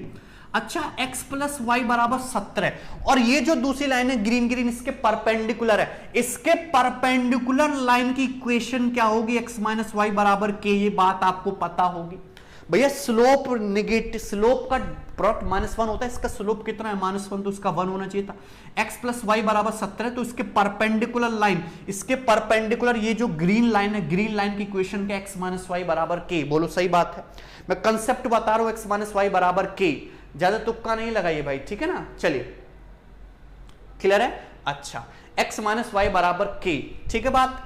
अच्छा, ये जो परपेंडिकुलर लाइन है किस पॉइंट से पास करती है? 2 और 5 से पास करती है, यानी कि x 2 और y 5 इसको सेटिस्फाई करता है, यानी कि k की वैल्यू जो है -3 होनी चाहिए। तो ये जो k है ये -3 है, ये जो k है ये -3 है, बोलो हाँ। k जो है ये -3 आ गया। तो ये क्या है? ब्लू लाइन की इक्वेशन, ये क्या है? ब्लू लाइन की इक्वेशन जो आपके सामने सॉरी ब्लू नहीं, रेड, ये क्या है? जो आपकी रेड लाइन की इक्वेशन है जो नीचे पड़ी हुई है x प्लस वाई बराबर 17, और ये है आपकी ग्रीन लाइन की इक्वेशन जो उसके एकदम परपेंडिकुलर है। तो दोनों लाइन एकदम परपेंडिकुलर है। कैसे निकाली? x plus y equal to 17 के perpendicular line x minus y होगी बराबर k की वैल्यू -3 आ गई। अगर मैं इनको जोड़ दूं, अगर मैं इन दोनों का इंटरसेक्शन पॉइंट निकालूं तो इनका इंटरसेक्शन पॉइंट तो फुट ऑफ परपेंडिकुलर है। अगर मैं इनको जोड़ोगे तो x बराबर कितना आ जाएगा? 7, और इनको घटा दोगे तो y बराबर कितना आ जाएगा तुम्हारा? जोड़ दोगे तो ये आ जाएगा, घटाओगे तो 7 3 10, ये आ जाएगा 10, 10 y कितना आ जाएगा आपका? 10। बोलो कोई डाउट है? यहां तक बात समझ में आई? यानी कि अगर आपसे क्वेश्चन में पूछा होता फुट ऑफ परपेंडिकुलर तो आंसर हो जाता 7,10। आंसर क्या हो जाता? 7,10। बोलो सही बात है। फुट ऑफ परपेंडिकुलर क्या होता? 7,10। क्लियर ना? बहुत सिंपल सी बात है, यहां तक तो किसी को कोई समस्या है नहीं। भैया एक लाइन दे रखी है आपके सामने x प्लस वाई बराबर 17, एक पॉइंट है 2,5, उससे अगर तुम परपेंडिकुलर डालोगे तो परपेंडिकुलर की जो लाइन होगी x minus Y equal to k होगी ना। k की वैल्यू -3 है, दोनों को सॉल्व किया, इनका इंटरसेक्शन पॉइंट है फुट ऑफ परपेंडिकुलर, यानी कि ये जो पॉइंट है इसके कोऑर्डिनेट 7,10 है, इसके कोऑर्डिनेट 7,10 है। क्लियर है ना बात? यहां तक वेरी इजी। चलिए अब यहां पे रिफ्लेक्शन बताना है, यानी कि इस पॉइंट का रिफ्लेक्शन इस लाइन में बताना है। तो this should be the mid point, foot of perpendicular should be the mid point, यानी कि 7 एवरेज होना चाहिए। सम 14 है तो अगर ये 2 है तो ये कितना होना चाहिए? 12। 10 एवरेज होना चाहिए तो सम होना चाहिए 20, अगर ये 5 है तो ये कितना होगा? 15। आप निकालिए जरा एवरेज, 12 + 2 14/2 7, 15 + 5 20/2 10। आंसर आएगा 12 और 15, बी ऑप्शन आंसर। क्लियर है? मैं बनाकर साइड हो गया क्वेश्चन को, आप स्क्रीनशॉट ले सकते हो। ठीक है, ये आसान सा क्वेश्चन था, इतना इजी क्वेश्चन नहीं आते कैट में। ये नहीं, ये तो कैट में आ सकता है। ठीक है, इतना भी टफ नहीं है भाई, ये CHL से लेके किसी भी एग्जाम में आ सकता है। अरे बात आई ना समझ में? पटना में जहर फैल चुका है। अच्छा क्लियर? कोई डाउट है इसमें? बफरिंग की कोई दिक्कत नहीं है। ठीक है ना? यहां तक बात समझ में आई? क्लियर था? नहीं समझ में आया तो कोई बात है नहीं। एक सवाल मैंने आपके लिए और लिया है, सेम इसी पैटर्न पर एक क्वेश्चन और है। ठीक है ना? एक क्वेश्चन और है, एक क्वेश्चन और है सेम इसी लेवल पर। आपको इस पॉइंट का 3,-7 का रिफ्लेक्शन बताना है x माइनस वाई बराबर 11 में। ठीक है ना? x माइनस वाई बराबर 11 में। क्लियर है? कोई डाउट है? x माइनस वाई बराबर 11 में। ठीक है, देखिए ये होगी आपकी लाइन x माइनस वाई बराबर 11। So this is the line x minus Y equal to 11। आप कहीं भी कोई रैंडम लाइन खींच दीजिए, डजंट मैटर। ये होगी आपकी line x minus Y equal to 11। This is the x minus Y equal to 11। ठीक है, कोई डाउट नहीं है। अब इसके बाहर एक पॉइंट है 3,-7, ये हो गया आपका पॉइंट। अब इसका रिफ्लेक्शन बताना है आपका इस लाइन में, तो सिंपल सी बात है कि दिस इज योर, यहां पे ये मिरर हो गया। तो अगर मैं यहां से इस पे परपेंडिकुलर डालूं तो ये 90 डिग्री, तो ये फुट ऑफ परपेंडिकुलर हो जाएगा। ये इंटरसेक्शन पॉइंट आपका ग्रीन ग्रीन, बोलो समझ में है कि नहीं? तो जितनी डिस्टेंस आपके ऊपर है सेम इतनी ही डिस्टेंस नीचे होनी चाहिए। So this will be the reflection. ये क्लियर है ना? कोई समस्या है इसमें? तो सिंपल सी बात है, मुझे सबसे पहले चाहिए इस फुट के कोऑर्डिनेट, इस फुट ऑफ परपेंडिकुलर के कोऑर्डिनेट। ठीक है ना? इस फुट के कोऑर्डिनेट हमको चाहिए। तो ये जो फुट है, दो लाइन का इंटरसेक्शन है, एक तो x माइनस वाई बराबर 11 का, x माइनस वाई बराबर 11 का, और एक उसके परपेंडिकुलर लाइन का। तो आपको कंसेप्ट पता होना चाहिए। क्या कंसेप्ट है? आपको कंसेप्ट पता होना चाहिए। क्या कंसेप्ट है? कि अगर कोई लाइन आपकी इस तरीके से है ax प्लस बी वाई बराबर c, तो इसके परपेंडिकुलर लाइन bx माइनस ए वाई बराबर k होती है। ये दोनों लाइन परपेंडिकुलर होंगी ऑलवेज, ये परपेंडिकुलर लाइन होती है। बोलो बात समझ में है कि नहीं? बात कितने लोगों को पता है? अगर कोई line x plus B Y बराबर c है तो उसके परपेंडिकुलर लाइन ऑलवेज ये कांस्टेंट जो है चेंज कर दीजिए, प्लस की जगह माइनस कर दीजिए, ये होगी। क्यों? अगर यहां से स्लोप निकालोगे तो यहां से जो स्लोप निकालोगे वो स्लोप क्या होता है, माइनस का a बटे b। यहां से आप स्लोप निकालोगे तो यहां से स्लोप क्या होगा, यहां से स्लोप आएगा b बटा a, और दोनों का प्रोडक्ट क्या आएगा, माइनस का 1। दोनों का गुणनफल क्या आएगा तुम्हारा, माइनस का 1, और यही अपने को चाहिए परपेंडिकुलर लाइन में, ठीक है ना। क्लियर है ना, कोई समस्या इसमें? तो x माइनस वाई बराबर 11 की जो परपेंडिकुलर लाइन होगी x प्लस वाई बराबर समथिंग समथिंग होगी, something something, and that line is pass through point 3 और -7। तो x की जगह 3 और y की जगह अगर -7 डालोगे तो k की वैल्यू क्या आ जाएगी, -4, ये आ गई -4। क्लियर है ना, यानी कि जो फुट ऑफ परपेंडिकुलर है इन दोनों का इंटरसेक्शन है, तो x की वैल्यू कितनी है यहां से 7/2, y की वैल्यू कितनी है, -15/2। दोनों को जोड़ के आधा कर दो, घटा के आधा कर दो, ये हो गया। यानी कि अगर आपसे फुट ऑफ परपेंडिकुलर पूछा जाता तो ये हो जाता तुम्हारा 7/2 और -15/2। क्लियर है ना बात यहां तक, ठीक है, सही है ना, ठीक है। अच्छा, अब मुझे चाहिए लेकिन इसके इमेज के कोऑर्डिनेट रिफ्लेक्शन के, तो सिंपल सा ये एवरेज होना चाहिए, 7/2 एवरेज होना चाहिए, तो सम 7 होना चाहिए। अगर ये 3 है तो ये कितना बचा, फिर 4 सम 7 होगा। ये -15/2 मिड पॉइंट होना चाहिए, एवरेज होना चाहिए। अगर -15/2 एवरेज है तो सम -15, ये -7 है तो कितना बचा, -8, बी ऑप्शन, 4 और -8। क्लियर है। ऑर्थो सेंटर निकालने का तरीका देखो, कोऑर्डिनेट ज्योमेट्री पे हम एक पूरा का पूरा सेशन करेंगे अलग से, जिसमें मैं लाइन का हर एक सवाल लूंगा, इसका ऑर्थो सेंटर, सरकम सेंटर, सेंट्रोइड का हम क्वेश्चन लेंगे, ठीक है ना। क्लियर है, कोई डाउट है भैया इसमें किसी स्टूडेंट को? यहां तक बात समझ में आई ना, 7/2 माइनस का 15/2, ठीक है। चलिए, तो ये that's all about today session. Jhansi में, अच्छा कहाँ कहाँ मैंने आग लगा दी है जरा बताओ मुझे, ये तुम जहर फैलाने की बात कर रहे हो। आज मिस कर दिया आपका लेक्चर। एसएससी वालों को पेपर का टाइम कम करना पड़ जाएगा सर। नहीं नहीं नहीं, ऐसा कुछ नहीं है। अच्छा ध्यान से सुनिए, तो मैंने आपके सामने केवल 2 चीजें डिस्कस की, कंप्लीट सर्कल, सर्कल की थ्योरी बेसिक से, और उस पर बेस्ड जितने भी क्वेश्चन बन सकते थे मैंने आपके सामने शेयर किया। रिफ्लेक्शन का मैंने आपको सारे शॉर्टकट बताए, मैंने बहुत ज्यादा डीप में नहीं बताया है, केवल शॉर्टकट आपके सामने है कि आपको जल्दी से कैसे क्वेश्चन को बनाना है। यूपी में, बिहार शरीफ में, उत्तराखंड, पाकिस्तान में, वेरी गुड, पाकिस्तान तक भी आवाज जा रही है। चलिए वहां के लोग भी पढ़ेंगे, थोड़े बहुत समझदार बनेंगे। चलिए, आकाश, कोटा ठीक है भाई। तो अभी सब लोग, जिन लोगों ने, बहुत सारे स्टूडेंट ने वीडियो मिस कर दिए, तो आप उनको एक बार ये वीडियो फॉरवर्ड कर सकते हैं, उनको शेयर कर दें, फेसबुक पे भी, अपने व्हाट्सएप में भी। किसी से वीडियो छूटनी नहीं चाहिए। सर्कल के जो मैंने आपको 3 क्वेश्चन बताए हैं वो काफी ज्यादा इंपॉर्टेंट है, क्योंकि लाइन का हर एक एस्पेक्ट एग्जाम में ऑलरेडी आ चुका है, सर्कल अभी तक टच नहीं हुआ है बहुत डीप में, तो 1-2 सवाल बने हैं बस उस पर केवल, तो ये क्वेश्चन आपके सामने बन सकते हैं। रिफ्लेक्शन से तो ये कोई कह ही नहीं सकता कि सवाल नहीं आ सकता है, नहीं पूछा गया, भर भर के सवाल आए हैं। हालांकि जो उनके पैटर्न बाकी रह गए थे वो भी मैंने आपके सामने डिस्कस किए, जैसे कि ये सवाल आपका बाकी रह गया था, नहीं पूछा गया अभी तक, और आसान सही सवाल है, ठीक है भाई। चलिए, तो कल हम मिलेंगे फिर इसी टाइम, अगर आपकी इच्छा होगी तो पढ़ने की। वैसे अदरवाइज तुम्हारा जोश ठंडा हो चुका है, आपने केवल एलसीएम एचसीएफ तक ही आपका जोश अच्छे से टिका रहा, नहीं आपने शॉर्ट इंडिसेस भी अच्छे से पढ़ा है, और ये सिंपल इंटरेस्ट भी, ठीक है ना। चलिए, तो कल मिलेंगे दोपहर में 12 बजे क्लास होगी। तो आप इस वीडियो को ज्यादा से ज्यादा शेयर करें, हर एक स्टूडेंट तक जाना चाहिए, इसको सीखने की जरूरत है। और मुझे कमेंट करके जरूर बताएं भाई कि कैसा लगा, ठीक है, और आजकल कैसा पढ़ा रहे हैं हम, हैं। देखिए, वीडियो खत्म होने के बाद तुरंत डाउनलोड का ऑप्शन इनेबल नहीं होगा, आप उसको डाउनलोड थोड़ी देर बाद में कर पाएंगे। बात समझ में आ रही है आपको? थोड़ी देर बाद में आप उसको डाउनलोड कर पाएंगे, तो टेंशन ना ले, डाउनलोड आपका हो जाएगा घंटे 1.5 घंटे बाद। उसके बाद ही आप कमेंट कर पाओगे, तो कमेंट करके मुझे जरूर बताना कि sir it was best, it was very bad, ठीक है ना, या जो भी आपको अच्छा लगे, ठीक है। Take care, bye. जोश इज हाई, कितने लोगों का जोश हाई है बता दो मुझे अभी, राइट नाउ। हाँ, पीडीएफ की लोग डिमांड कर रहे हैं, तो पीडीएफ इन सारे सवालों का हिंदी और इंग्लिश में बाइलिंगुअल आपको इस वीडियो के डिस्क्रिप्शन में नीचे मिल जाएगा। हालांकि पीडीएफ थोड़ी देर बाद अपलोड होगा, तो परेशान ना हो। जितने भी, देखो एक बार मैं फिर से रिपीट कर रहा हूं, मैंने आपको कौन कौन से टॉपिक करा दिए हैं।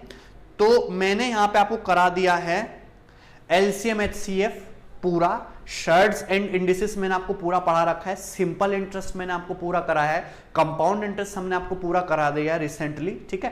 प्रॉफिट एंड लॉस और आज कोऑर्डिनेट ज्योमेट्री के दो कंसेप्ट बड़े बड़े मैंने आपको डिस्कस किए हैं, ठीक है। और algebra pre plus means level का पूरा 8 घंटे का लेक्चर मैंने करा दिया है। टाइम स्पीड एंड डिस्टेंस मैंने करा दिया, बिल्कुल नहीं कह सकते कि मैंने आपको नहीं कराया कुछ भी, लगभग कंप्लीट सा सिलेबस मैंने आपके सामने करा दिया है, ठीक है। हाँ भाई, जोश हाई है सभी लोगों का, जोश हाईएस्ट होना चाहिए, हाई तो बहुत लोगों का है। ज्योमेट्री में ऑलरेडी करा चुका हूं, ठीक है। चलिए